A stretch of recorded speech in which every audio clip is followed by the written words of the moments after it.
ত্রয়োদশ জাতীয় সংসদ নির্বাচনকে সামনে রেখে হাত পাখার গণজোয়ার সৃষ্টির লক্ষ্যে ভোটডাঙ্গা ইউনিয়নের প্রাণ কেন্দ্র পাথরছড়ি বাজার যুব আন্দোলন অফিস সংলগ্ন আজকের এই জনসভা আল্লাহ তাআলা কবুল করে নিয়েছে। সকলে শুকরিয়া আদায় করি, বলি আলহামদুলিল্লাহ।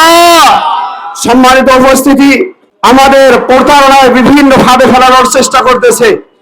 8 দলীয় জোট 11 দলীয় জোট বিভিন্ন রকম ভাবে কলা কৌশল করে তারা বলতেছে যে অমুক মার্কায় ভোট দিলে নাকি হাত পাকাতে চলে যাবে। সকলে নাউজুবিল্লাহ।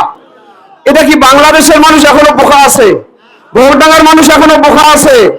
একটা কলিতে ভোট দিলে বলে হাত পাকাতে চলে যাবে, এই ধোঁকাবাজি, এই ধান্দাবাজি, মানুষকে প্রতারণা করে মানুষদেরকে বিভিন্ন দিক থেকে ষড়যন্ত্রের মধ্যে ফেলানো, এটা এদের আগে থেকে এটা কালচার, ঠিক না? ঠিক।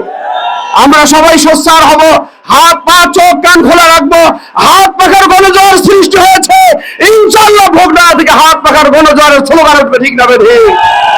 আল্লাহ তাআলা আমাদের সবাইকে সর্বদিক থেকে আল্লাহ তাআলা হেফাজত করে হাত পাখার পক্ষে, হাত পাখার গণজোয়ার সৃষ্টির লক্ষ্যে আমাদের সবাইকে কাজ করার তৌফিক দান করুন। সকলে বলি আমিন। ওয়া আখিরু দাওয়ানা আলহামদুলিল্লাহি রাব্বিল আলামিন।